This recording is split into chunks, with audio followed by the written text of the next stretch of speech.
भारत गौरव आचार्य श्री पुलक सागर जी गुरुदेव के प्रवचन और धार्मिक कार्यक्रम देखने एवं सुनने के लिए जिन शरणम मीडिया चैनल को अभी सब्सक्राइब करें और बेल आइकॉन पर क्लिक जरूर करें। नमः सिद्धेभ्यः।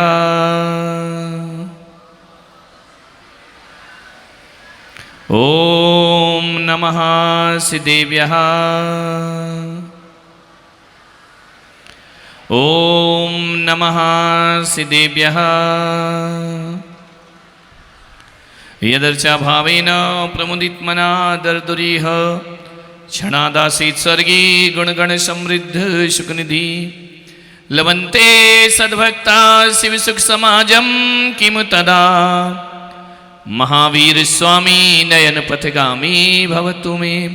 महावीर स्वामी नयन पथगामी भवतु मे। महावीर स्वामी नयन पथगामी भवतु मे। प्रथम तीर्थंकर शिवदेव भगवान की, अंतिम तीर्थंकर महावीर भगवान की, परम पूज्य गुरुदेव आचार्य श्री पुष्पदंत सागर जी मुनि महाराज की, अहिंसा परमो धर्म की। बोलिए भारत गौरव राष्ट्र संत मनोज्ञाचार्य गुरुदेव श्री सर पुलक सागर जी महाराज की जयकारा गुरुदेव का, समस्त आचार्य संघ की जय। प्यारे प्यारे बालक बालिकाओं, मेरे बच्चों, मैं जानता हूं कि आप भारत का भविष्य हैं।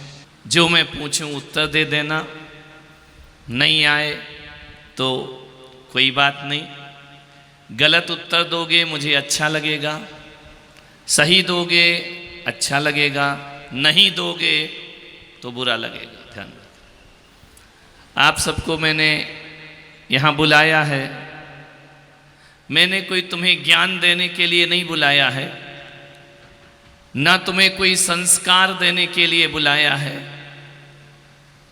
क्योंकि ज्ञान उन्हें दिया जाता है जिनके पास ज्ञान नहीं है। तुम्हारे पास तो ज्ञान है ना। संस्कार उन्हें दिए जाते हैं जिनके पास संस्कार नहीं है। तुम सब संस्कारित हो ना, इसीलिए यदि तुम संस्कारित नहीं होते तो आज संत की सभा में आकर नहीं बैठते। आप संस्कारित हैं, आपके पास संस्कार हैं, आपके शिक्षक गण मौजूद हैं यहाँ पर। इतने भी सीरियस नहीं बैठना है, मन करे तो बजा देना है ना। कोई सजा थोड़ी मिली है तुमको, मस्ती से प्रवचन सुनना, आनंद से सुनना है। तुम संस्कारित हो। जब तुम्हारे पास ज्ञान है और संस्कार है तो आप कहेंगे मैंने तुम्हें यहां बुलाया किस लिए है। मैंने इसलिए नहीं बुलाया कि मैं स्कूल जैसी तुम्हारी क्लास लूं, कक्षा लूं। मैंने इसलिए बुलाया है कि जो नहीं आ पाए हैं आज जो लेकर जाओ उनको बांट देना, तो तुम्हारा आना यहाँ पर सार्थक और सफल हो जाएगा। उन्हें दे देना जो यहाँ पर नहीं आए हैं। एक चीज और कहूँगा, ताली बजाना है तो ढंग से बजाना है ना। एहसान मत करना मेरे ऊपर जबरदस्ती का, है ना। दिलेरी से नहीं बजाना तो मत बजाना। ये खड़े रहेंगे इतनी देर, 1 घंटे, बैठ जा बेटा। लोकेश जी खड़े रहेंगे, थक जाएंगे। करगिल में मत खड़ा करो उनको, बिठा दो। इतना सो मत करो कि वो सो जाए। मान्यवर, मेरी बातों को सुनो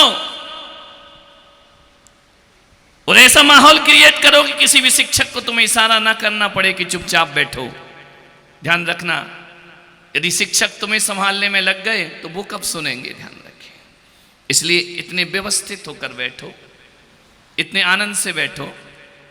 आप कैसे बैठ रहे हैं ये आपके स्कूल का परिचय होगा कि आपको क्या सिखाया गया है वहां पर। ध्यान रखिए मान्यवर, एक कोई भी होशियार बालक यहां खड़ा हो जाए, कोई भी स्कूल का कहीं का भी एक बालक जो अपने आप को होशियार समझता हो,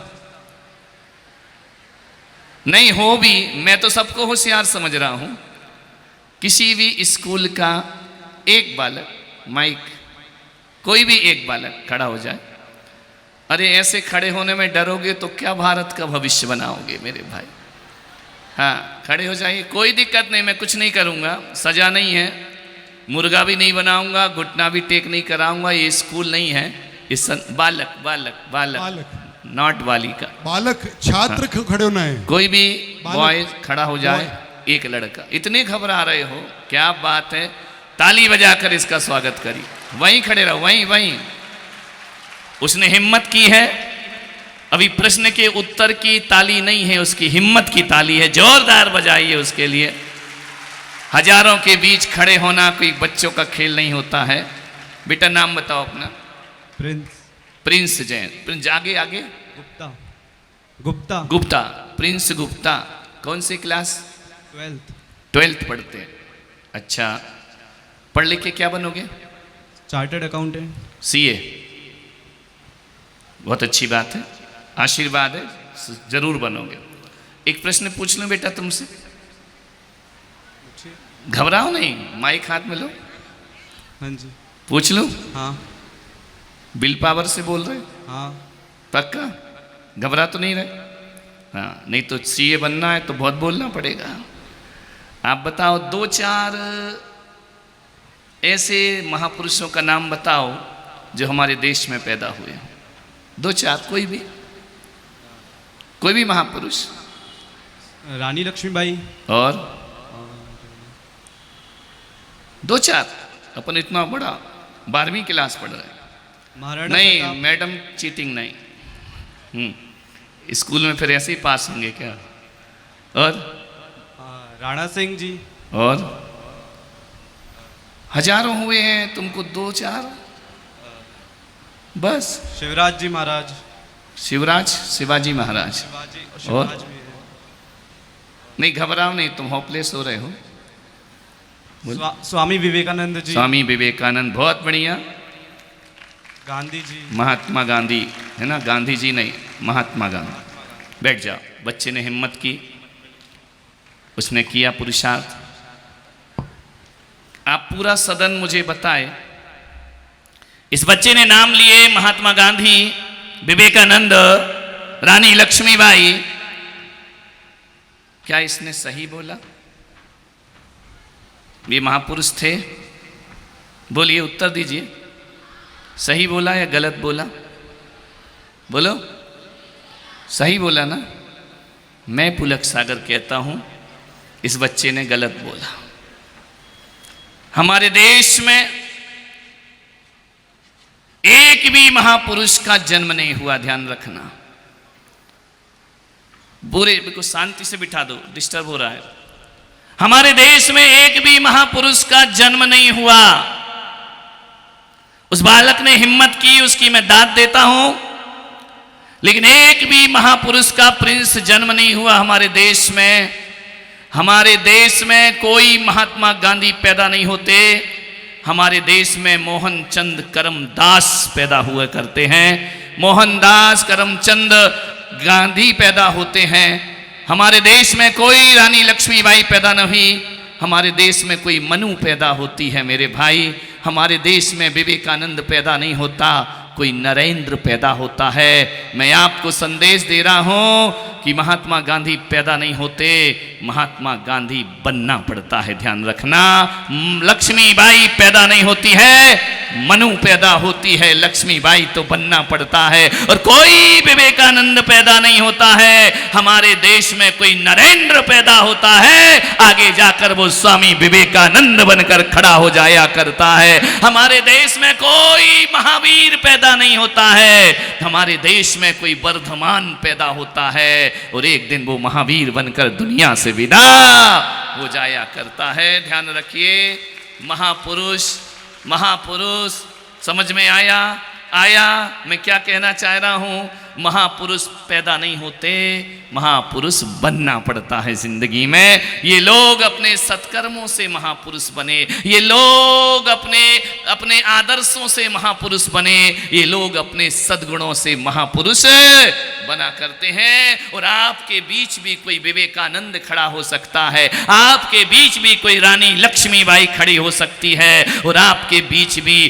कोई महात्मा गांधी बन करके खड़ा वो भी ऐसे ही थे, कोई पैदा नहीं होते हैं। मान्यवर, एक प्रश्न बालिकाओं से, छात्राओं से पूछो, कोई भी होशियार बालिका है ना, सभी होशियार हैं, फिर भी कोई एक बालिका, घबराओ नहीं, लक्ष्मीबाई ऐसे ही बन जाओगी क्या तुम, ध्यान रखना। हाँ, कोई भी एक बालिका खड़ी हो जाए, फटाफट खड़ी हो गई। ये वाला मोर्चा ऐसे ही है क्या? हाँ बोलो बेटा, नाम बताओ। प्रियांशी चौहान। क्या? प्रियांशी चौहान। प्रियांशी, प्रिंस, पुलक सागर, सब पीपी ही इकट्ठे हो रहे हैं क्या? हाँ बेटा, एक प्रश्न आप बताओ, पूछ सकता हूँ? जी। कौन सी क्लास? कौन सी फर्स्ट क्लास ईयर। है? First year. First year. एक प्रश्न का उत्तर दोगी? जी। पक्का दोगी? जी। दिल्ली में, दिल्ली जानती हो कहाँ? जी। कहाँ? भारत में। हाँ, भारत की क्या है वो? राजधानी। राजधानी। Very good. आपको बताना है कि दिल्ली में एक मिताली नाम की लड़की रहती है, उसको जानती हो? नहीं। वो तुमको जानती है? नहीं। क्यों? पता नहीं। अरे पता करो, फर्स्ट ईयर। क्यों नहीं जानती? अच्छा, वो नहीं जानती, छोड़ो उसका, तुम उसको क्यों नहीं जानती? मैंने उनके बारे में जानने की कोशिश ही नहीं की होगी, या वो फेमस नहीं है। क्यों नहीं है फेमस? पता नहीं। अच्छा, तुम फेमस क्यों नहीं? मैं फेमस बनूंगी आगे जाके। अरे अभी कोई ऐसा काम नहीं किया है। हाँ। तुम, है ना? एक बात बताओ, कभी उससे मिली भी नहीं हो तुम? नहीं। वो तुमसे नहीं मिली, नहीं। इसलिए भी नहीं जानते, कभी मुलाकात नहीं हुई। हाँ। लेकिन एक बात बताओ, इंदिरा गांधी को जानते हो? हाँ। कब मिली? नहीं मिली। कभी नहीं? नहीं। एक बात बताओ, सीता को जानती? हाँ। कब मिली? नहीं मिली। फिर भी जानती हो? हाँ। तो एक बात याद रखना बेटा, इस बच्ची ने उत्तर दिया है कि दुनिया तुम्हें नाम से नहीं, तुम्हें काम से जानती है। ध्यान रखना। बैठ जाइए। नाम कितना भी अच्छा रख लो, नाम से कोई नहीं जानता है। और प्रियांशी, मैं तुमसे उम्मीद रखता हूँ कि तुम्हें भले वो दिल्ली की मिताली ना जाने, तुम भले उसे ना जानो, लेकिन अपने जीवन में से काम करना कि तुम्हारे काम से दुनिया जाने जिंदगी में। ध्यान रखिए, नाम से कोई किसी को नहीं जानता है, काम से जानते हैं लोग। यदि आपके पास कोई अच्छे काम है, कुछ कज गुजरने की ताकत है, तो लोगों से मिलो या ना मिलो, दुनिया तुम्हें अवश्य जानेगी। ध्यान रखना है। मुलाकात की कोई जरूरत नहीं, पहचान मिलती नहीं है, इस दुनिया में पहचान बनाना पड़ती है। ध्यान रखिए। तो पहली बात मैंने कहा कि कोई महान जन्म से नहीं होता, महान बनना पड़ता है। वो दुनिया किसी को नाम से नहीं, दुनिया आदमी को उसके काम से जाना करती है। तुम भारत का भविष्य हो, तुम्हें अपनी पहचान खुद बनाना है, तुम्हें अपना नाम खुद करना है। लेकिन नाम, यदि कोई अपना नाम श्री राम रख ले तो लोग उसकी वंदना नहीं करते हैं, कोई सीता रख ले तो लोग उसके चरण नहीं छूते हैं, चरण उनके छुए जाते हैं जो जीवन में राम और सीता जैसे काम किया करते हैं। दुनिया उन्हें प्रणाम करती है।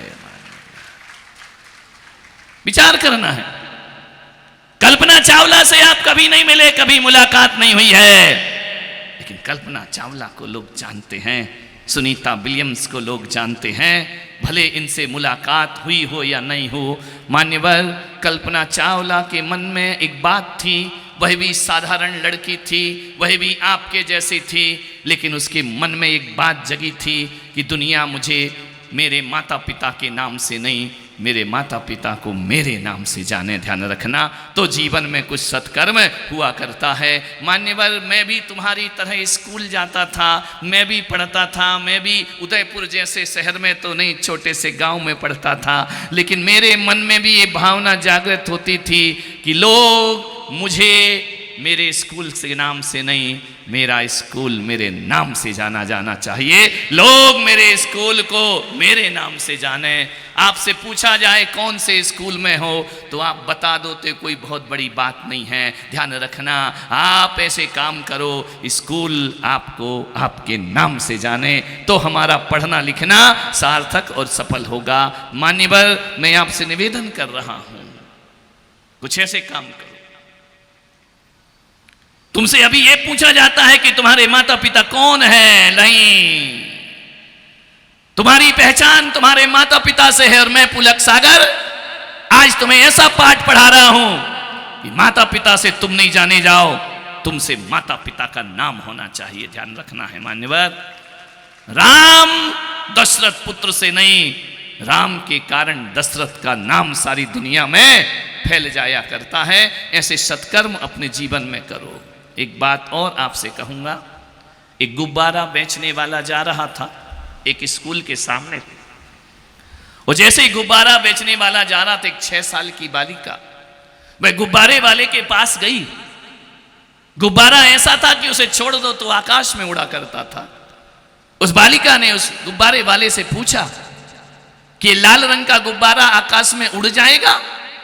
गुब्बारे वाले ने कहा हाँ बेटा, ये गुब्बारा उड़ जाएगा। बच्ची ने पूछा ये नीले रंग का गुब्बारा आकाश में उड़ जाएगा? बच्ची थी। गुब्बारे वाले ने कहा कि हाँ, ये गुब्बारा भी उड़ जाएगा। बोले ये सफेद कलर का गुब्बारा आकाश में उड़ जाएगा? बोले उड़ जाएगा। उसने कहा हर कलर का गुब्बारा आकाश में उड़ जाएगा? गुब्बारे बेचने वाले ने कहा बेटा, रूप और रंग से गुब्बारा नहीं उड़ता है, उसके भीतर जो गैस है उससे गुब्बारा आकाश की ऊंचाइयां प्राप्त करता है। और वही मैं आपसे कह रहा हूं प्यारे बच्चों कि तुम कितने सुंदर हो, कितने खूबसूरत हो, कितने बदसूरत हो, इससे आकाश की ऊंचाइयां नहीं मिलती हैं। तुम्हारे भीतर जो गुण होते हैं वो तुम्हें आकाश की ऊंचाइयां प्रदान किया करते हैं। ध्यान रखिए। ये मत सोचना कि हम काले हैं, हम सुंदर नहीं हैं, हम हैंडसम नहीं हैं, हम ब्यूटीफुल नहीं हैं। रंगों का जीवन में कोई महत्व नहीं होता, महत्व होता है जीवन में हौसलों का। ध्यान रखिए, जीवन में जिसके अंदर कुछ कच गुजरने के हौसले होते हैं वो आकाश की ऊंचाइयों में सफर करते हैं। तो मैंने तुम्हें कहा, ना तो आदमी जन्म से महान होता है, ना आदमी नाम से महान होता है, ना आदमी रूप रंग से महान होता है। महान होता है अपने हौसलों से, कुछ कच गुजरने की ताकत से जीवन की ऊंचाइयां प्राप्त होती हैं। और एक बात और कहता हूं, इस सभा में इतने बालक बालिकाएं बैठे हैं, हर कोई तो रिच फैमिली का नहीं हो सकता है, हर कोई धनपति की औलाद नहीं हो सकता है, कई गरीब भी यहाँ पर बैठे होंगे। लेकिन मैं आपसे निवेदन करता हूँ कि धनपति की औलाद होने से कोई दुनिया में यश को प्राप्त नहीं करता है, ज़्यादा पैसे वाले होने से भी दुनिया में हम महान नहीं होते हैं। और ये भी मत सोचना कि हम गरीब हैं तो हम अपने जीवन में कुछ नहीं कर सकते हैं। मैं आपसे पूछता हूँ, अब्दुल कलाम जानते हो? नहीं जानते? कौन है अब्दुल कलाम? कौन है जो तुम्हारे घर के बाज में अजान देता है? वो कौन है अब्दुल कलाम? देश के राष्ट्रपति रहे और मिसाइल मैन बन करके जिए। ध्यान रखना है। आपसे निवेदन है, वो अब्दुल कलाम किसी करोड़पति के घर में पैदा नहीं हुए थे। साउथ में उनके घर रामेश्वरम में एक गरीब की झोपड़ी में पैदा होते हैं और इमली के बीज बेच बेच कर, अखबार बांट बांट कर अपनी पढ़ाई करते हैं। आपसे निवेदन है बालक बालिकाओं, प्यारे भारत के भविष्य, आपसे मैं आग्रह करता हूं कि कभी मत सोचना कि गरीबी हमारे विकास में बाधा बनेगी। गरीबी विकास में कभी बाधा नहीं बना करती है। ध्यान रखना। अब्दुल कलाम गरीब के घर पैदा होते हैं, लाल बहादुर शास्त्री गरीब के घर पैदा होते हैं। उनके पास 2 वक्त की रोटी का पैसा भी नहीं था, 4 आने मिलते थे चने खाने के लिए। नदी में बाढ़ आ जाती थी, क्या करें, कैसे उस पार स्कूल है, पुस्तकें हाथ में होती थी। ध्यान रखना है। वह सोचते थे कि इस चने से यदि नाव पार करूंगा तो फिर आज खाना क्या खाऊंगा। ध्यान रखना। ऐसा गरीब बालक पुस्तक अपने दोस्तों को देता है, नाव नहीं तैर कर आई हुई उफान में उफनती नदी को पार करता है। और वह एक दिन गरीब बच्चा लाल बहादुर शास्त्री बनकर के खड़ा हो जाया करता है। पैसा कभी विकास में बाधक नहीं होता है मान्यवर, अभाव कभी बाधक नहीं बनेंगे। रूप रंग तुम्हारी तरक्की में बाधा कभी नहीं बनेगा। मैं आपसे निवेदन कर रहा हूं, गरीबी कभी जिंदगी की रुकावट नहीं बन सकती है। बेहतरीन शिक्षा जीवन का विकास किया करती है मेरे भाई। मान्यवर, सूरज डूब भी जाए तो ज्ञान का दिया अंधेरे में भी रोशनी प्रदान किया करता है। ध्यान रखिए, आप ज्ञान को प्राप्त करो। माता पिता तुम्हें भेजते हैं, तुम्हारे लिए तुम्हारे माता पिता सब कुछ कुर्बान करते हैं, अपने अरमानों का गला घोंटते हैं, तुम्हें अच्छी सी अच्छी वस्तु दिलाने का प्रयास करते हैं, अपने लिए हल्के कपड़े पहन लेते हैं, लेकिन अपने बच्चों के लिए माँ बाप अपनी हैसियत से ज्यादा करने का प्रयास करते हैं। वह तुम्हें स्कूल भेजते हैं, पढ़ने को भेजते हैं, ताकि एक अच्छे इंसान बनकर के तुम इस दुनिया में जियो, इस देश में जियो। मान्यवर, आपसे मैं निवेदन करने चाहता हूं, हमारे देश में कितने भी गरीब हों या अमीर कोई फर्क नहीं पड़ता। आप प्रत्यक्ष देख रहे हैं, रेलवे स्टेशन पर चाय बेचने वाला देश का प्रधानमंत्री नरेंद्र मोदी बनकर के खड़ा हो जाया करता है। ध्यान रखना, कोई बाधा नहीं है, रुपए पैसे। एक बात याद रखना, बेहतरीन पढ़ाई होना चाहिए। यदि आपने पढ़ाई अच्छी की है तो आज हम 21वीं सदी में जी रहे हैं। लड़के कहते हैं, बेटियां कहती हैं, नौकरी के लिए दर दर भटकना पड़ता है।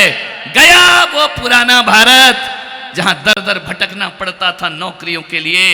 अब इतनी कंपनियां आ गई हैं, थोड़ा सा टैलेंट तुम्हारे पास हो तो 1-2 लाख कमाना आज के बच्चों के लिए कोई बहुत बड़ी बात नहीं हुआ करती है। थोड़ा सा टैलेंट तुम्हारे अंदर होना चाहिए, बेहतरीन शिक्षा तुम्हारे अंदर होना चाहिए। यदि वो आपके पास है, मैं विश्वास दिलाऊंगा, ऐसी पढ़ाई करो और ऐसे संस्कार जीवन में ग्रहण करो, तुम्हें कंपनियों के दरवाजे नहीं खटखटाना पड़े, कंपनियां स्वयं तुम्हें ऑफर दे कि हमारे यहां आओ, हम तुम्हें नौकरी प्रदान करते हैं। योग्यता पैदा करो मेरे भाई। आपसे मेरा निवेदन है, आपसे मैं निवेदन आग्रह करना चाहता हूं, एक बात जिंदगी में याद रखना।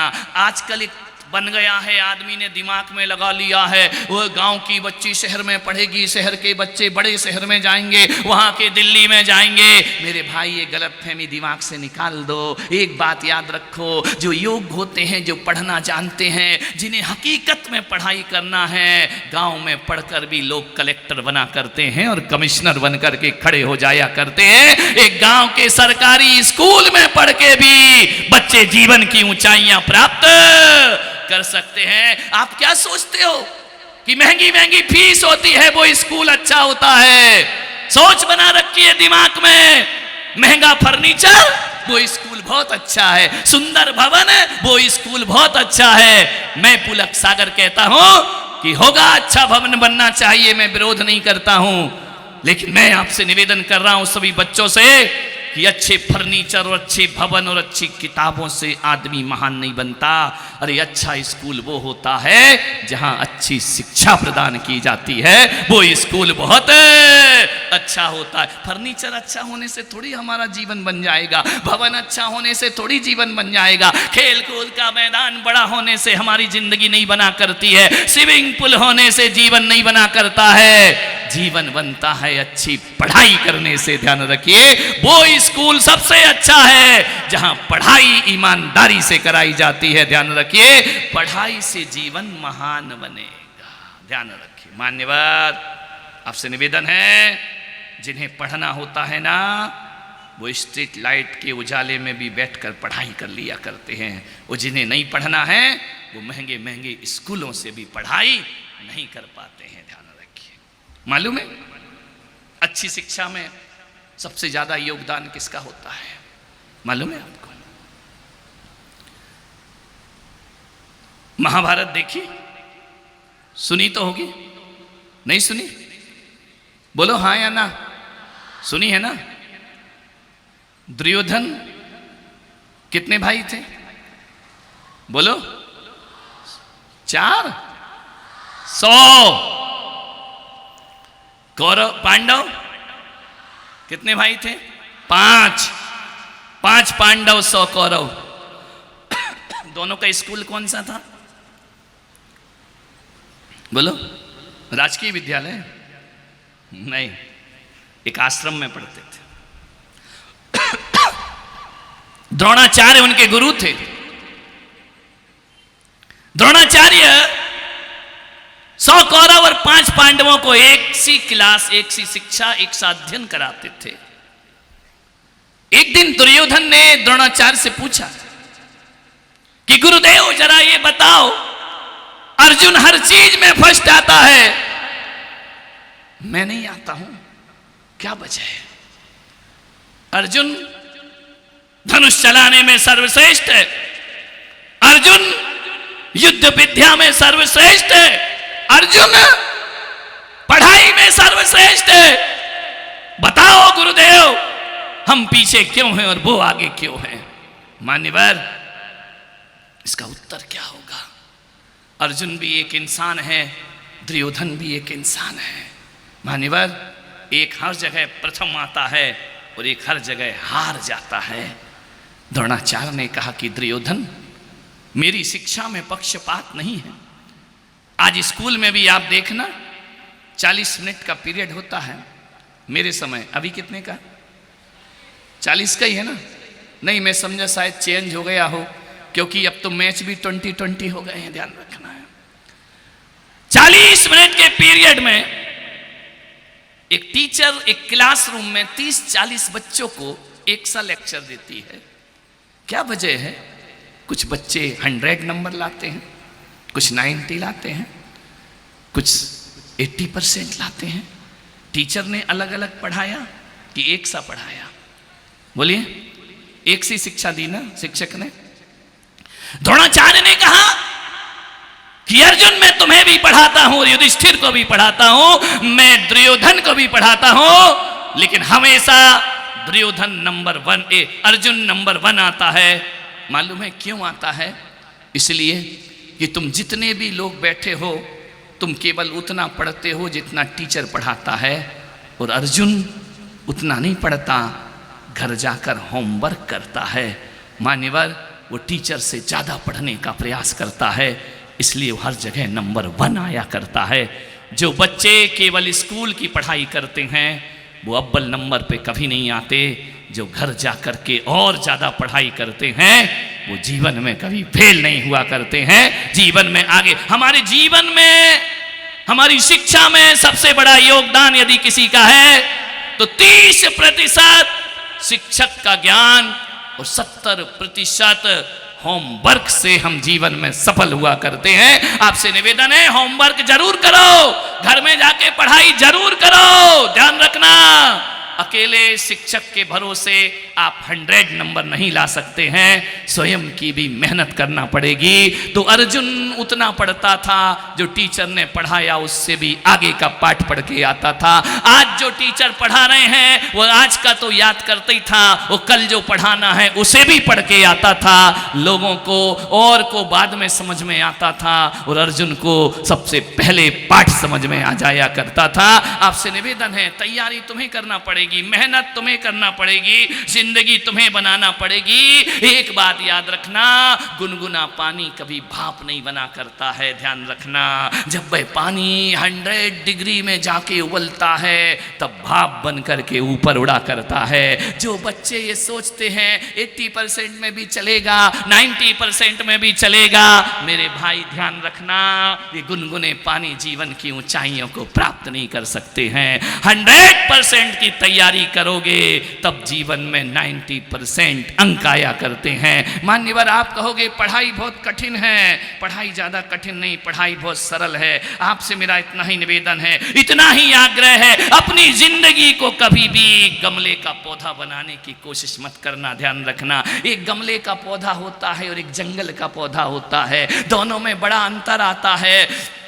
गमले के पौधे को यदि 4 दिन पानी ना दो, 8 दिन पानी ना दो तो मुरझा जाता है, और जंगल के पौधे को केवल बरसात में पानी मिलता है, 8 महीने हरा भरा खड़ा रहता है। वह लड़ता है, वह संकट सहता है, वह कष्ट सहता है, वह सुविधाओं में नहीं रहता है। गमले का पौधा सुविधा में रहता है। आपसे निवेदन है, ज़्यादा सुविधा भोगी मत बनो, ज़्यादा सुविधा में मत जियो, क्योंकि सुविधाओं में मिला हुआ ज्ञान मुसीबत में खत्म हो जाया करता है। ध्यान रखना। राम तो राजपुत्र थे, राम तो राजकुमार थे, लेकिन जब उन्हें वशिष्ठ शिक्षा देने आते हैं, वह दशरथ से कहते हैं अपने पुत्रों को जंगल में मेरे साथ भेजो, आश्रम में पढ़ने के लिए मेरे साथ भेजो। दशरथ ने कहा मैं महल में व्यवस्था करता हूं, आप वहां मत पढ़ाओ, जंगल मत ले जाओ, मैं बच्चों के बिना नहीं रह सकता हूं। वशिष्ठ ने कहा जंगल में जाकर के मेरे छात्र बनेंगे, ये प्रतिकूल परिस्थितियों से लड़ना सीखेंगे। राजमहल में ये राजकुमार तो बन सकते हैं, लेकिन ये एक महान इंसान नहीं बन सकते हैं, ध्यान रखिए। वशिष्ठ उन्हें जंगल में लेकर के गए, लकड़ी काटना, जंगल जाना, भिक्षा मांगना, गुरु को भोजन कराना, फिर भोजन ग्रहण करना, ध्यान रखना है। कठोर परिश्रम होता था। पहले की शिक्षाओं में किताबें नहीं, ध्यान रखना, किताबों की शिक्षा नहीं दी जाती थी, अनुभव और आचरण की शिक्षा दी जाती थी। एक बात बताओ, यदि राम जी 12 वर्ष अध्ययन किया उन्होंने आश्रम में, यदि राम जी 12 वर्ष ये जंगल की विद्या नहीं सीखते, तो एक बात बताओ, क्या वो 14 वर्ष का वनवास काट सकते थे? नहीं। यदि तुम्हें दे दिया जाए, तुम कहोगे या तो अदालत चलो या हम सुसाइड करते हैं, ध्यान रखिए। लेकिन राम ने कहा कि नहीं, ध्यान रखना, मुझे कुछ नहीं चाहिए, हमने अपने जीवन में गुरुओं से सीखा है। आपसे निवेदन करूंगा, ज्यादा सुविधाओं में ज्ञान मत करो, क्योंकि ये सुविधा हमेशा रहे इसकी कोई गारंटी नहीं है। एक दिन अमीर भी गरीब हो जाता है, लाखपति भी खाकपति हो जाता है। वो जिस दिन ये सुविधाएं नहीं रहेंगी, तुम्हें जिंदगी बोझ महसूस होगी। आपसे मैं निवेदन करता हूं, आत्महत्या के अंधे कुएं में छलांग लगा दोगे तुम, ध्यान रखना है। मैं कहता हूं कि साधनों में नहीं, साधना के साथ हमारा ज्ञान होना चाहिए। हमारा प्रतिकूल परिस्थिति में जीना सीखो।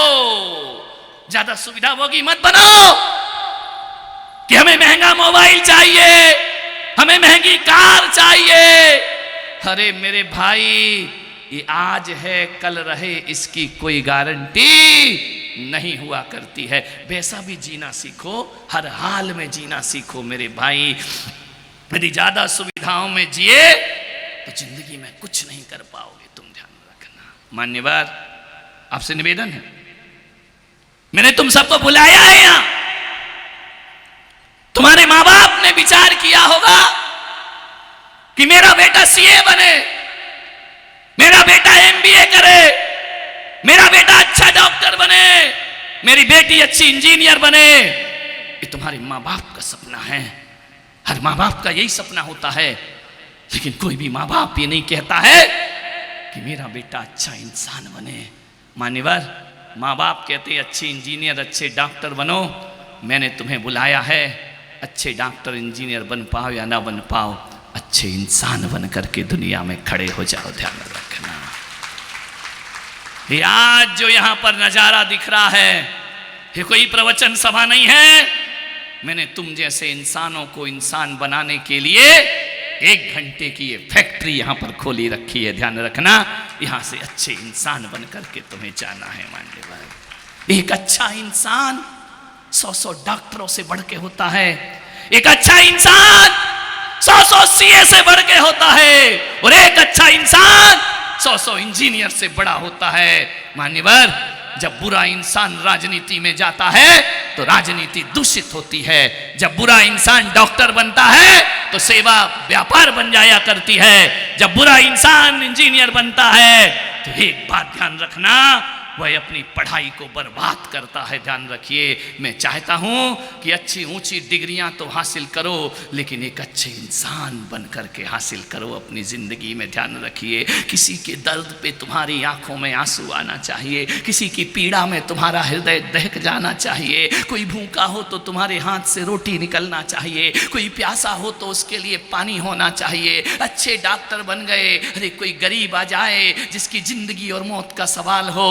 उस समय मेरे बच्चों तुम्हें पैसा नहीं चुनना, एक आदमी की जिंदगी चुनना है, ध्यान रखिए। ये हम इसलिए हमें ऊंचाइयां प्राप्त करना चाहते हैं। मान्यवर, मैं आपसे निवेदन करना चाहता हूं, किसी का घर जल रहा है तो हमारे घर में पानी होना चाहिए उसका घर बुझाने के लिए। हम ऐसी जिंदगी ना जिए। और आप पढ़ लिख रहे हो तो इतना ध्यान रखो, जब भी घर जाओ पढ़ाई कर रहे हो, माँ बाप ने पढ़ाई करने के लिए तुम्हें भेजा है। मान्यवर, मैं आपसे आग्रह करूंगा, इस शिक्षा का फल ये नहीं होना चाहिए कि हम अपने माँ बाप से बदतमीजी से बात करें, हम अपने माँ बाप से बेरुखी से बात करें, हम अपने बड़ों को गलत जवाब दें। नहीं, ये पढ़ाई का फल नहीं होना चाहिए। अरे कितने भी कलेक्टर और कमिश्नर बन जाना, कितने भी IAS IPS अफसर बन जाना, यदि बोलने का सलीक नहीं है तो तुम एक पढ़े लिखे गंवार से ज्यादा तुम्हारी कोई कीमत नहीं होगी। ध्यान रखना, बड़ों से कैसे पेश आया जाता है, छोटों से कैसे प्यार किया जाता है, ये शिक्षा मैं तुम्हें देने के लिए मैंने तुम्हें यहां बुलाया है। ध्यान रखना,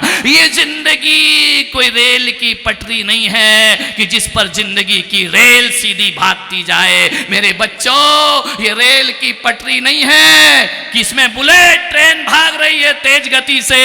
अरे जिंदगी रेल की पटरी नहीं, जिंदगी गंगा की धार हुआ करती है। वह या पर्वतों से गिरती है, चट्टानों से टकराती है, कभी बियाबान जंगल होता है तो कभी सुंदर सुंदर घाट हुआ करते हैं। जिंदगी एक गंगा की धार है मेरे भाई। जिंदगी को इतना आसान मत समझो, जूझना पड़ता है वक्त से, लड़ना पड़ता है इस बुराइयों से, संघर्ष करना पड़ता है इस मानव के जीवन को जीने के लिए। मेरे भाई, आपसे मेरा निवेदन है, जिंदगी को एक बात याद रखना, लायक बनाने में 100 साल कम पड़ जाते हैं और जिंदगी को नालायक बनाने में एक क्षण भी बहुत हुआ करता है। मान्यवर, मैं आपसे कहूंगा, जिंदगी को नालायक मत बनाओ, जिंदगी को लायक बनाने का प्रयास करिए। पूरा वक्त देना पड़ता है, जीवन लगाना पड़ता है। नालायक तो 1 मिनट में बन जाते हैं, गंदी आदतें आप 1 सेकंड नहीं लगेगा सीख जाओगे। मेरे भाई, अभी मैंने कहा ना, कोई बच्चा खड़ा हो जाए माइक पे बोले, पसीना आता है, पैर कांपते हैं। मेरे भाई, अच्छा बोलने के लिए सीखना पड़ता है, लेकिन आज तक तुमने नहीं देखा होगा ऐसा कोई स्कूल दुनिया के किसी कोने में हो जहां गंदी गंदी गालियां सिखाई जाती हों। नहीं, वो सिखाना नहीं पड़ती, वो अपने आप आ जाया करती हैं। भगवान का भजन याद करना पड़ता है, फिल्मी गीत याद नहीं करना पड़ते हैं, वो अपने आप याद हो जाते हैं। स्कूल का पाठ याद करना पड़ता है। एक बात याद रखो, अच्छी बातें सीखना पड़ती हैं और बुरी बातों को सीखने की कोई जरूरत नहीं होती। अच्छी बातें सीखो, बुरी बात क्यों करते हो जिंदगी में? एक भी अवगुण तुम्हारे जीवन में आ गया तो सारे सद्गुण पे पानी फिर जाएगा। एक स्लेट में जब मैं पढ़ता था तो एक स्लेट पर लिखा जाता था, एक पेंसिल होती थी, उस स्लेट में 1000 शब्द लिखे हैं और एक बूंद पानी गिरा के हाथ फेर दो तो 1000 शब्द मिटेंगे या नहीं मिटेंगे? बताइए, मिट जाएंगे ना? हाँ या ना बोलो, मिट जाएंगे ना? एक बूंद पानी ने 1000 अक्षरों को मिटा दिया। एक ड्रम में 1000 लीटर दूध रखा है और एक नींबू निचोड़ दो तो 1000 लीटर दूध का क्या होगा? बोलिए, फट जाएगा या नहीं फट जाएगा?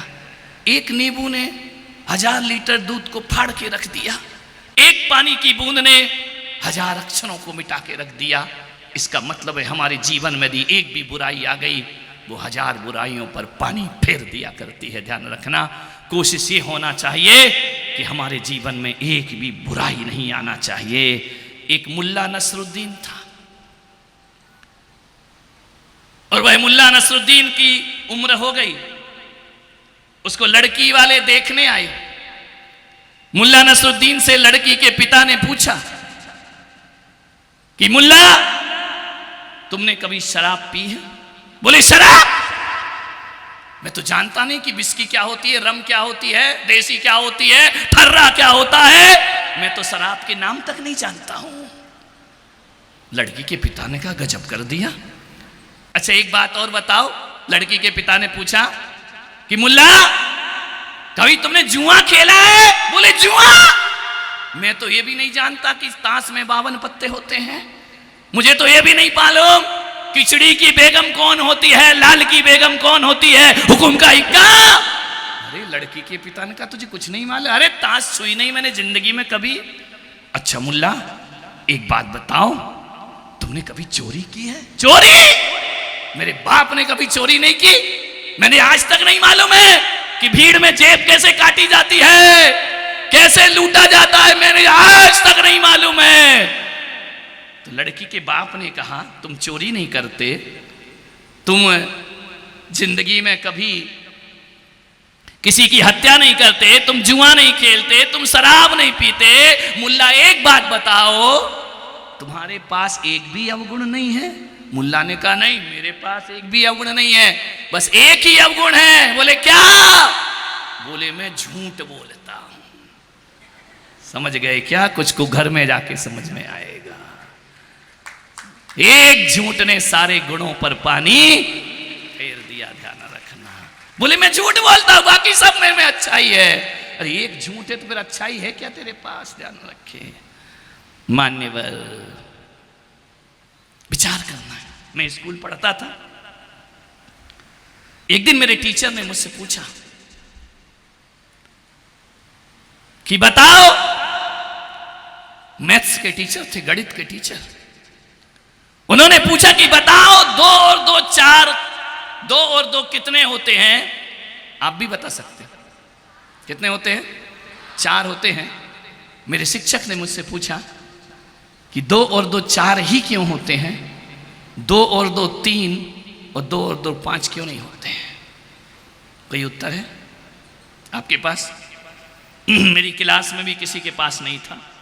बोले 2 और 2 3 क्यों नहीं होते हैं, और 2 और 2 5 क्यों नहीं होते हैं, और 2 और 2 4 ही क्यों होते हैं?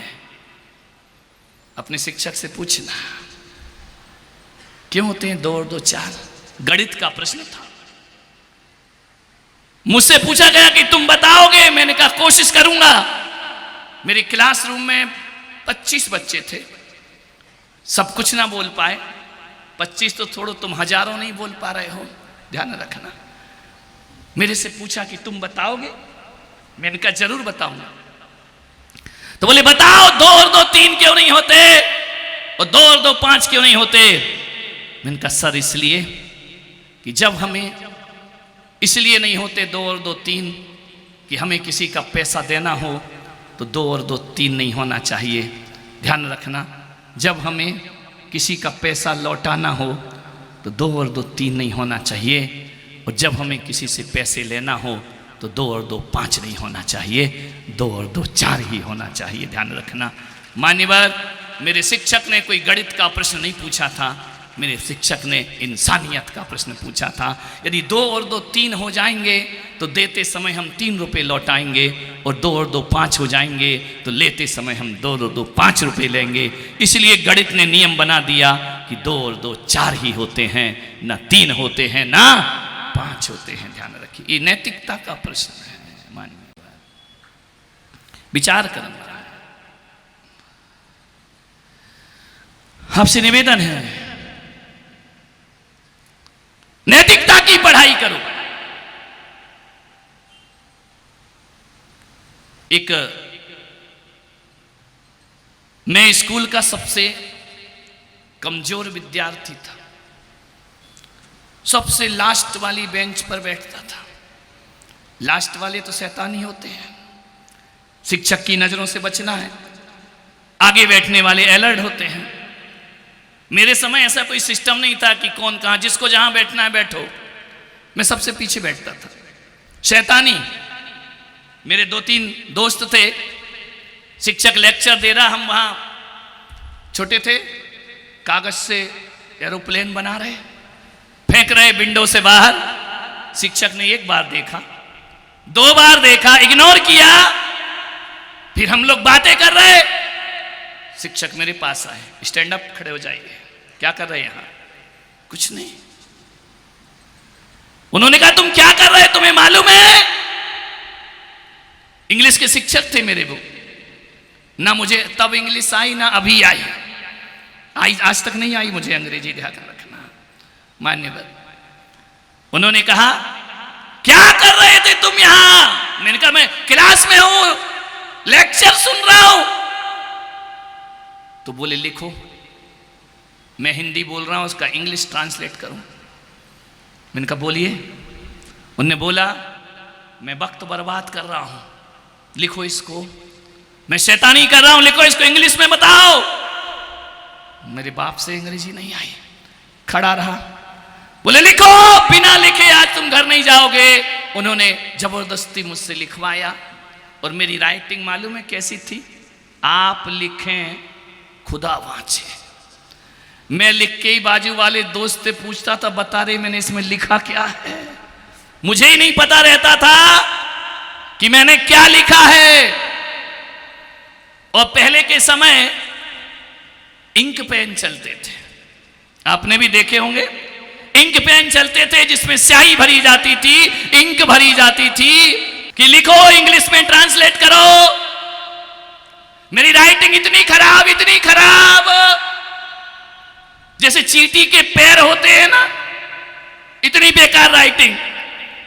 मैंने कोशिश की, डर के मारे हाथ भी कांप रहा था। और तुम्हारे जैसे भाग्य तो हम लाए नहीं थे कि टीचर मारे ना, हमें तो कूटने के लिए ही भर्ती किया जाता था स्कूल में। फटाफट कुछ हुआ धड़ाधड़ पढ़ते थे काले रूल से।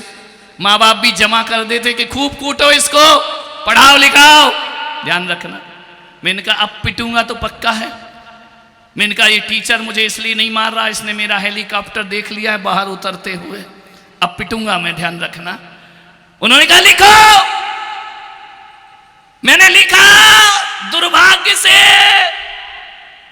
पेन की इंक लीक कर गई, पूरा पेज में धब्बा लग गया नीला।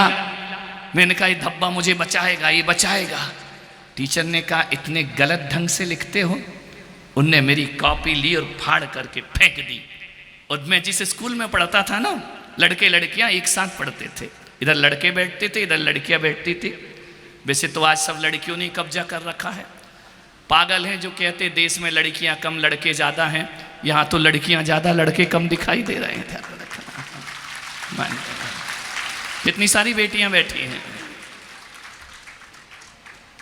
हाँ, जैसी तुमने ताली बजाई ना जब मेरी कॉपी फटी, तो उनने भी ऐसी ताली बजाई थी और मेरा मजाक बनाया, इतना मजाक, हंसी जोर जोर से। हंसने में तो लड़कियां नंबर 1 होती है, ध्यान रखना। कोई लड़का कुटे और ये हंसे ना, ऐसा हो सकता है क्या? टीचर ने लिया मेरे हाथ में काले रूल मारे, आज भी लगता है दर्द, ध्यान रखना। इतने जोर से मारे उसने मुझे, डी भारत ने, ध्यान रखना। लड़कियां मुंह पे हाथ रख के हंस रही हैं, मेरा सिर झुक गया, आंखों में आंसू भर आए। उन्होंने कहा गेट आउट, निकलो क्लास से बाहर। मैं बाहर गया, दरवाजे पे खड़ा रहा। पीरियड पूरा हुआ, शिक्षक ने कहा अंदर आओ। मैं अंदर पहुंचा। हालांकि मेरे बहुत प्रिय शिक्षक थे, डी भारत उनका नाम था, क्रिश्चियन थे और रिटायर्ड होने के बाद भी वो अपनी सेवाएं स्कूल को दिया करते थे, ध्यान रखना। मैं किसी प्राइवेट नहीं, गवर्नमेंट स्कूल में पढ़ा हूँ। हमारे यहाँ एक ही स्कूल है। हमारे समय प्राइवेट और गवर्नमेंट का कुछ लफड़ा नहीं था। कौन की बारात आ गई यार बरसात में। बरसात में शादी मत कर बेटा, सफल नहीं होती है, ध्यान रखिए। विचार करना है आपको। उन्होंने मेरी कॉपी फाड़ी, बाहर निकाला, फिर मुझे अंदर बुलाया, इधर आओ। आज ही सब होना है ना। अंदर बुलाया, बोले इधर आओ बेटा। मेरे कंधे पे हाथ रखा और कहा ऐसी जिंदगी तुम महान बना लोगे? तुम बिन बाप की औलाद हो, तुम्हारे पिता नहीं हैं। तुम्हारी माँ कितनी मेहनत से तुम्हें पढ़ाती है, लिखाती है, रात दिन मेहनत करती है, तो तुम यहां के हवाई जहाज उड़ाते हो। मैंने कहा सर मुझे माफ करना। उन्होंने कहा माफ नहीं करूंगा। यदि तुमने अपनी राइटिंग नहीं सुधारी ना, तो हर बार तुम्हारी नोटबुक ऐसे ही फाड़ के फेंकी जाएगी, ध्यान रखना। तुम्हारी राइटिंग सुधरना चाहिए। हैंड राइटिंग से जीवन का भविष्य बनता है। मैंने कहा सर मैं बहुत कोशिश करता हूं, मेरे अक्षर ऐसे ही आते हैं। बोले नहीं। उन्होंने मुझे एक पेन दिया, आपको भी सिखा रहा हूं। पेन ज्यादा नीचे पकड़ोगे अक्षर बहुत खराब आएंगे, ध्यान रखना। पेन ज्यादा ऊपर पकड़ोगे तो भी अक्षर खराब आएंगे। मैं बिल्कुल किनारे से पेन पकड़ता था, अक्षर बहुत खराब आते थे। उन्होंने मुझे पेन पकड़ने की स्टाइल सिखाई और धीरे धीरे लिखो। और उन्होंने मुझे कहा बेटा रफ कॉपी कभी नहीं बनाना। जो कॉपी में लिख दिया वो फेयर होना चाहिए, वो रफ नहीं होना चाहिए है, कटना नहीं चाहिए। एक बार लिख के काटो मत, ऐसे मत करो कि लिखा काट दिया गलत हो गया। यदि कटेगा तो फिर तुम सावधानी से नहीं लिखोगे। उन्होंने मुझे कहा कि मुझे तुम्हारी राइटिंग अच्छी चाहिए। मैं आपको विश्वास दिलाऊं कि जिस लड़के की पूरी स्कूल में राइटिंग खराब थी, 3 महीने में मेहनत करके मैंने अपनी क्लास में सबसे सुंदर राइटिंग बनाने का मैंने प्रयास किया। एक दिन मेरी नोटबुक चेक होने आई, सर चेक कर रहे थे, उन्होंने कहा ये सुंदर अक्षर किसके हैं? मैं खड़ा हुआ, मेरे हैं। उन्होंने कहा हो नहीं सकता है तुम्हारे अक्षर इतने सुंदर हों। मैंने कहा सर मैं लिख के दिखा सकता हूं। मैंने ब्लैक बोर्ड पर लिख कर दिखाया। मेरे सर ने कहा कि एक तुम ही ऐसे लड़के हो जिनने अपने शिक्षक की बात मानी, अपने कोट से पेन निकाला, वह पेन मुझे उपहार में दिया। जाओ तुम जीवन में एक दिन बहुत बड़े काम करोगे अपनी जिंदगी में। मान लो सब हो सकता है, आदमी सोच ले। उन्होंने मुझे 3 शिक्षाएं दी। अक्षर सुंदर रखो। दूसरी शिक्षा उन्होंने मुझे दी कि हमेशा होशियार विद्यार्थियों के साथ रहो, इंटेलिजेंट बॉय के साथ, जिनके क्लास में अच्छे नंबर आते हैं। पीछे बैठना बंद करो और आगे बैठो। इंटेलिजेंट लड़कों के साथ रहोगे, तुम्हारा पढ़ाई में मन लगेगा। और तीसरी बात उन्होंने सिखाई कि बेटा कपड़े 2 जोड़ी हों, जरूरी नहीं है 10 जोड़ी कपड़े हों, 2 जोड़ी हों, लेकिन साफ होना चाहिए। और थाली में जब भोजन करो तो इतने सफाई से भोजन करना कि सामने वाला देखकर कहे मैं तुम्हारी थाली में भोजन कर सकता हूं। गंदगी से भोजन मत करना, हाथों को गंदा करके मत खाना। जीवन को महान बनाना है। उन्होंने 3 शिक्षाएं मुझे दी और मैं विश्वास दिलाता हूं ये तीनों शिक्षाएं आज मेरे जीवन के उत्थान में कारण बन गई। ध्यान रखना है, विचार करना, सोचना है। अच्छा सोचो, अच्छा बोलो, अच्छे बनो। ये 10-15 साल जो मिले हैं, अरे मौज मस्ती तो जिंदगी भर करना है। अच्छा कमा लोगे तो जिंदगी भर मौज करोगे, और नहीं कमाओगे तो याद करोगे कि काश हम स्कूल में पढ़ लेते तो आज हमें ऐसी जिंदगी जीने को नहीं मिलती। मान्यवर आपसे निवेदन है, सोचना है। एक बच्चे का जन्मदिन आया। उसके पिता ने, उसके स्कूल के टीचर ने उस बच्चे को 1000 रुपए का नोट दिया। उस समय चलता था, अब तो बंद हो गया है, मोदी जी ने बंद कर दिया। 500 भी कब बंद हो जाए कोई भरोसा नहीं। महिलाओं ज्यादा जोड़ जोड़ के मत रखो, मोदी खाली करा लेगा। 1000 रुपए का नोट दिया। उस बच्चे से उस टीचर ने पूछा कि बेटा इस 1000 रुपए में तुम क्या खरीदोगे? उसने कहा सर मैं सामान नहीं खरीदूंगा, मैं अपने शौक का कुछ नहीं खरीदूंगा। तो क्या खरीदोगे 1000 रुपए में? बोले 1000 रुपए में मैं अपनी मां के लिए चश्मा खरीदूंगा। चश्मा? 10-12 साल का बच्चा, तेरी मां के पास चश्मे नहीं है? नहीं सर मेरी मां के पास चश्मा नहीं है, वो सिलाई करती है, सिलाई करके मुझे पढ़ाती है। कभी कभी सर सिलाई करते करते उसकी आंख की रोशनी कम है, सुई कपड़े की जगह उसके हाथ में लग जाती है। उस समय सर मुझे ऐसा लगता है कि वो सुई उसके हाथ में नहीं मेरे सीने में लग गई हो। मैं उसके लिए चश्मा लेकर आऊंगा। शिक्षक ने कहा 1000 का नोट और तुझे देता हूं। 2000 रुपए उसे दिए। क्या बनेगा बेटा? मेरी मां कहती है तू बड़ा ऑफिसर बनना, लेकिन वो गरीब है, वो कैसे बनाएगी मुझे? शिक्षक ने कहा बनोगे बेटा। उसने अपनी मां के लिए चश्मा लेकर के आया। 15 साल बाद वो छोटा सा बच्चा एक दिन चमचमाती कार लेकर अपने उस शिक्षक के घर पहुंचता है जिसने उसे 2000 रुपए दिए थे। जाके दरवाजा खटखटाता है। शिक्षक रिटायर्ड हो जाता है। शिक्षक दरवाजा खोलता है। शिक्षक पूछता है कि आप कौन हैं? बोले मैं आपके इस जिले में कलेक्टर बन के आया हूं। बोले आप हो कौन, मेरे घर क्यों आए हो, मैंने ऐसा क्या गलत काम किया? बोले नहीं, आप याद करो, आज से 15 साल पहले मैं वो लड़का हूं जिसे आपने 2000 रुपये दिए थे। आज सर मैं आपकी 2000 रुपये लौटाने आया हूं, 2000 रुपये लौटाने। मैं बहुत गरीब था, आपने मेरी हेल्प की थी, मैंने अपनी माँ को चश्मा लाया था, और आज मैं, उस समय 2000 रुपये मेरे पास नहीं थे, आज मैं यहाँ का कलेक्टर बन करके खड़ा हुआ हूँ। उस टीचर ने पूछा तुम्हारी माँ कहाँ है? बोले मेरी माँ वो चमचमाती कार में बैठी है, जिसने आंखें फोड़ फोड़ करके मुझे पढ़ना लिखना सिखाया। आज मैं उस माँ को अपनी कार में बिठाकर पूरे शहर को दिखाता हूं कि देख माँ, तेरा बेटा पढ़ लिख करके क्या बन गया। ध्यान रखना है मान्यवर, ये अरमान माँ बाप के कौन पूरे करेगा? आपको पूरे करना है मान्यवर। आपसे आग्रह है, आपसे निवेदन है, आप ऐसे बच्चे बनो। हो सकता है कोई बच्चे बहुत अच्छे होते हैं लेकिन उनके माँ बाप अच्छे नहीं होते हैं, ध्यान रखना है। ऐसा हो जाता है, कभी कभी माँ बाप खराब होते हैं, बच्चे अच्छे होते हैं, और कभी कभी बच्चे खराब होते हैं और माँ बाप अच्छे हुआ करते हैं। एक लड़के को मैं जानता हूं,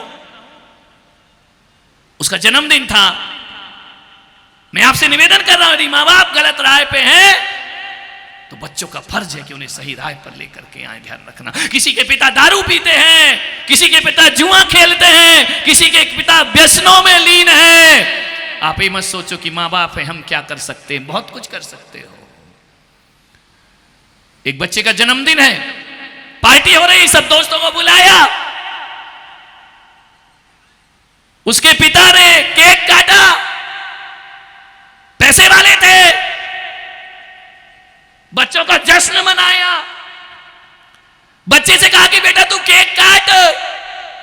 बच्चे ने कहा मैं नहीं काटूंगा पापा केक। बोले क्यों? बोले आप बताओ मुझे प्यार करते हो या नहीं करते हो? उस पिता ने कहा बेटा तू मेरे प्राणों से प्यारा है, मेरे दिल की धड़कन है, मेरे कलेजे का टुकड़ा है। 15 साल का बच्चा बोले पापा मैं भी तुम्हें बहुत प्यार करता हूं। पापा ने लिया, गले से लगा लिया उसको, केक पड़ा है, बाप बेटे गले मिल रहे हैं, छाती से लगाया, पापा मैं बहुत प्यार करता हूं आपको। पापा ने कहा बेटा मैं भी तुझे बहुत प्यार करता हूं, लेकिन पापा एक बात बताओ, आप मुझे समय से पहले छोड़कर तो ऊपर नहीं जाओगे। पापा ने कहा पागल, जन्मदिन पे ऐसी बात करते? मां ने कहा कि पागल हो गया है क्या? आज तो सब तुझे दुआएं दे रहे हैं कि जियो हजारों साल, और तू पापा से ऐसा बोल रहा है। बोले मां मैं पापा से बिल्कुल सच बोल रहा हूं, पापा बताओ क्या आप मुझे वक्त से पहले छोड़ करके जाओगे तो नहीं? पापा ने कहा क्यों बोल रहा है आज ऐसा? बोले पापा मुझे लग रहा है कि आप मुझे पूरा जीवन नहीं दे पाओगे, आप चले जाओगे समय से पहले। ऐसा क्यों बोल रहा? बोले पापा आज कसम खाओ कि आप वक्त से पहले मुझे नहीं छोड़ोगे। तू ऐसा प्रश्न क्यों कर रहा है? बोले इसलिए पापा कि आप लगातार सिगरेट पीते हैं, और मैंने सुना है जो सिगरेट पीता है, एक सिगरेट 15 मिनट की आयु कम कर दिया करती है। और पापा यदि आप इस तरह सिगरेट पियोगे तो आप मेरा साथ जिंदगी भर नहीं निभा पाओगे, समय से पहले दुनिया से चले जाओगे।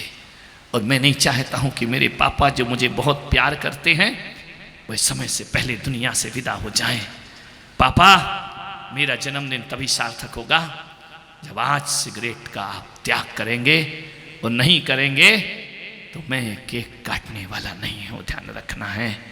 कहते हैं उसी समय पापा के हाथ से सिगरेट छूट जाती है।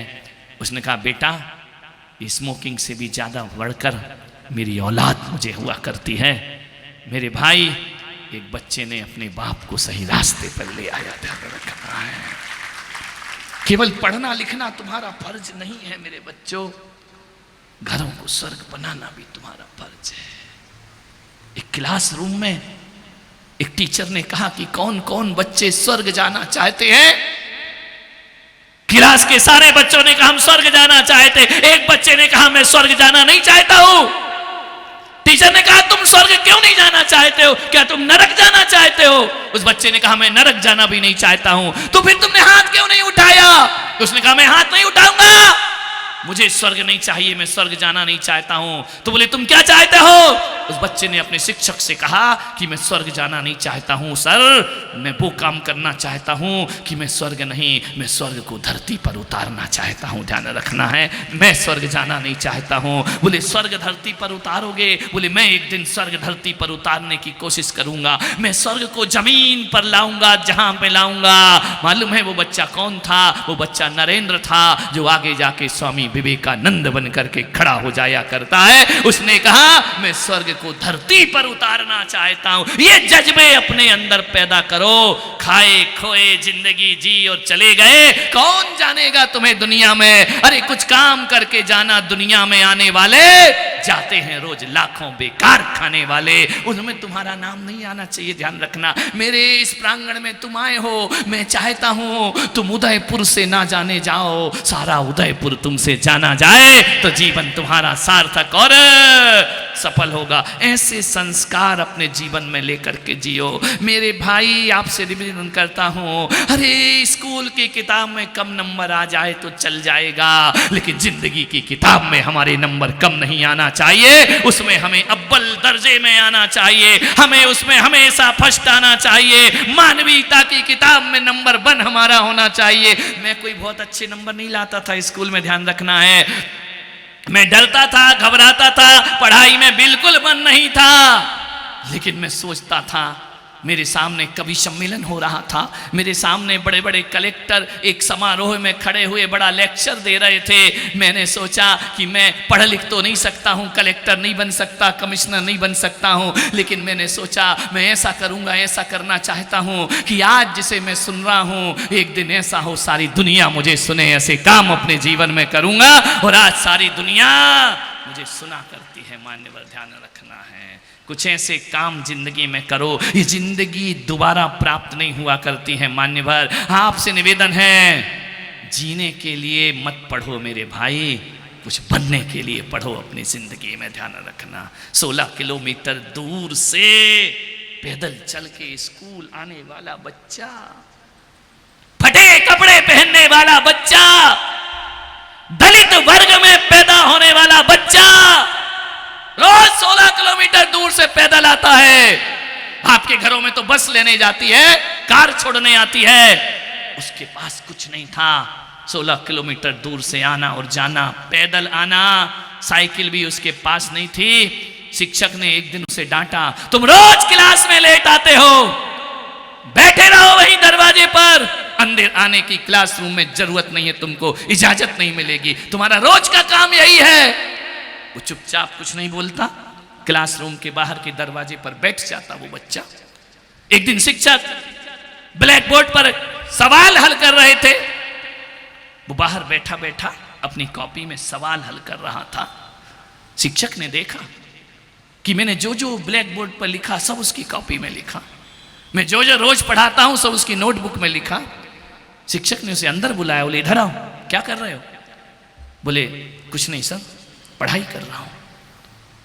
तो बोले मैंने तो तुम्हें सजा दी है ना कि बाहर बैठो। तो बोले सर आपने सजा बाहर बैठने की तो दी है, पढ़ने के लिए कोई फर्क नहीं पड़ता, मैं अंदर चेयर पर बैठूं या जमीन पर बैठूं, मैं पढ़ाई बाहर भी उतने अच्छे से कर सकता हूं जितना भीतर बैठ के कर सकता हूं। उस बच्चे ने सारे सवाल हल किए, शिक्षक की आंखें भरी, उन्होंने बच्चे के कंधे पर हाथ थपथपाया और क्लासरूम के बच्चों से कहा तुम भीतर बैठकर शैतानी करते हो और ये सजा पाने के बाद भी पढ़ाई करता है, बोलो ये बच्चा जीवन में नाम नहीं कमाएगा तो कौन कमाएगा? मालूम है वो बच्चा एक दिन भारत का राष्ट्रपति KR नारायणन बन करके खड़ा हो जाया करता है। ध्यान रखिए, आपसे निवेदन है, जिंदगी सांप सीढ़ी का खेल है बच्चों। कभी हमें हमारी जिंदगी में ऊपर चढ़ाने वाले लोग भी मिलते हैं सीढ़ी पर, तो सांप की तरह डसने वाले लोग भी हमारी जिंदगी में मिलेंगे। आपसे निवेदन करूंगा, आपसे आग्रह करूंगा, जीवन में समय की कीमत को समझना अपनी जिंदगी में। मैं बेटियों से निवेदन करता हूं, माहौल बहुत खराब है, हालात बहुत खराब हैं। स्कूल गई बेटी लौट कर आए, इसकी कोई गारंटी नहीं हुआ करती है। निर्भया जैसे कांड इस देश में हुआ करते हैं, ध्यान रखना। आपसे निवेदन है, कोई भाई कोई रक्षाबंधन नहीं, अपनी रक्षा स्वयं करो। दुर्गा बनो, रणचंडी महिषासुर मर्दनी बनो, असुरों का नाश करो, दुष्टों का संहार करो। अरे चूड़ियां ही नहीं, तलवार उठाना भी तुम्हें सीखना है अपनी जिंदगी में। मान्यवर, अपनी रक्षा तुम्हें स्वयं करना है। हर बेटी को आना चाहिए अपनी रक्षा करना। केवल पराठे बनाना मत सीखना, कराटे चलाना भी तुम्हें आना चाहिए, ध्यान रखना।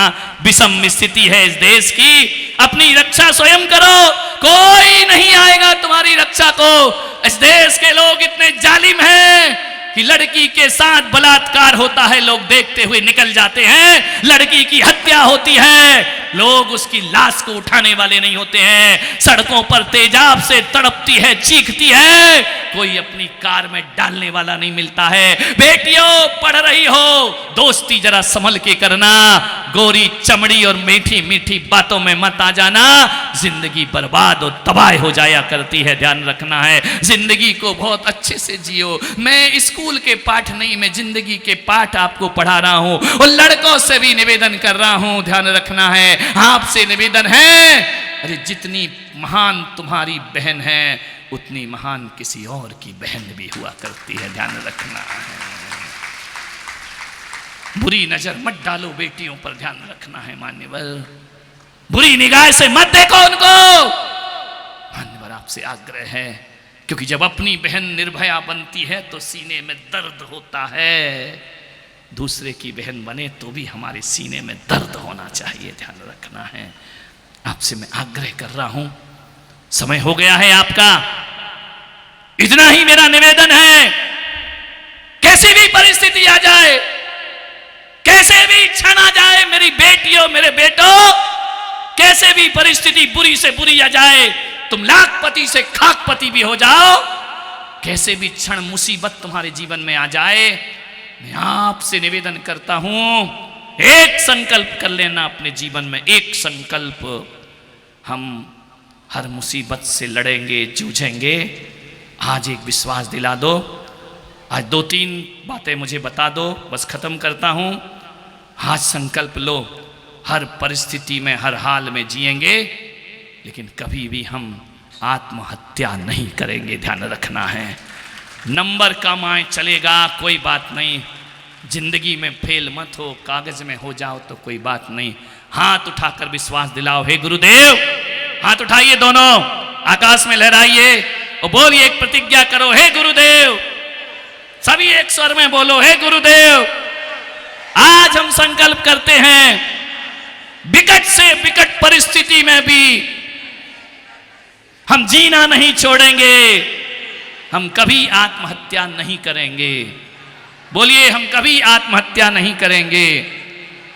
दूसरा नियम लीजिए, हे गुरुदेव, हम नियम लेते हैं, हम रूखी सूखी रोटी भी खा लेंगे, लेकिन कभी भी आतंकवादी नहीं बनेंगे, ध्यान रखिए।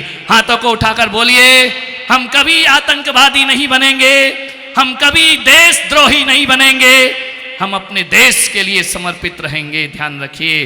ये 2 काम, ना किसी को मारेंगे ना अपनी हत्या करेंगे, हम कभी आतंकवादी नहीं बनेंगे, ध्यान रखना।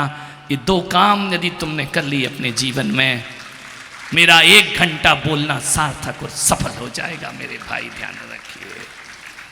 अच्छे इंसान बनो, क्योंकि तुम भारत जमीन का टुकड़ा नहीं, मैं भारत हूँ, तुम भारत हो, ये भारत हैं। कभी भी स्कूल में अपने शिक्षकों का उपहास नहीं बनाना, कभी उनका मजाक नहीं बनाना, हो सके तो उनके चरण छू लेना। किताबों से ज्ञान नहीं, गुरुओं के आशीर्वाद से ज्ञान प्राप्त हुआ करता है। जिंदगी में ध्यान रखिए। सभी बच्चों ने सुना, अनुग्रहित हूँ।